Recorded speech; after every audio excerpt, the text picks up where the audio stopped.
Aculturación. Existen diversas causas por las que se produce la aculturación. Como ejemplo de ellos es la colonización, la globalización y la migración.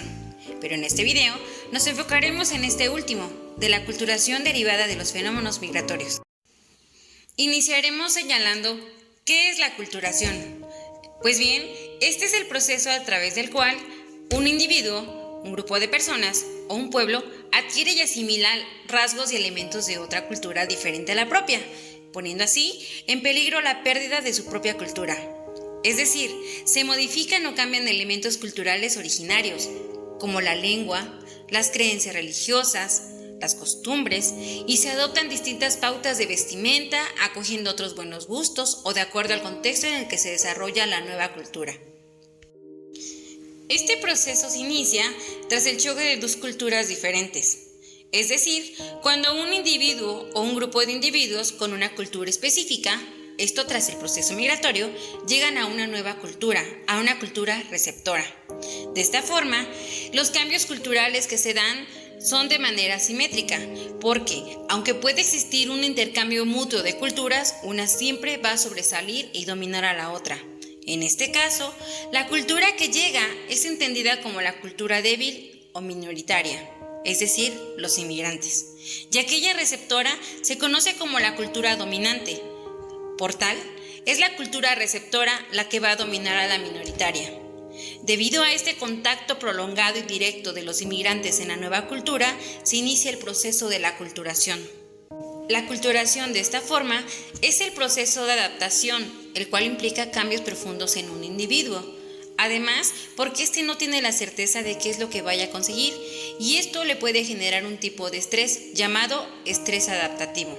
Este concepto de estrés por aculturación o estrés adaptativo fue acuñado por John Berry, un psicólogo especializado en temas sobre la adaptación de los inmigrantes y los pueblos indígenas, tras establecer contactos culturales con otros grupos étnicos.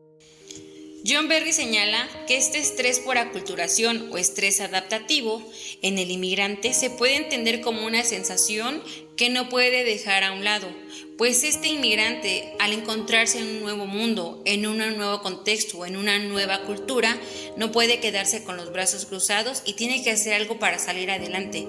Entonces, este estrés se considera como aquello que se despierta y motiva al inmigrante para encontrar nuevos recursos para adaptarse a la nueva cultura. El estrés por aculturación, aunado al duelo migratorio, puede motivar al inmigrante para activarse para adaptarse a la nueva cultura, pero si bien no gestiona adecuadamente y no dispone de los recursos necesarios para ello, puede acabar en un fracaso y posteriormente convertirse en una gran fuente de malestar físico y psicológico.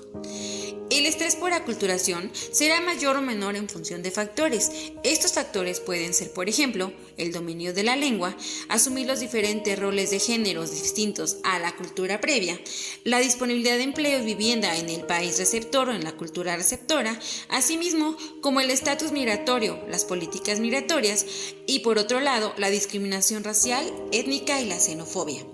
Ante este estrés de adaptación, John Berry también propuso 4 actitudes que los inmigrantes implementan en este proceso, o dicho de otra manera, las estrategias de aculturación.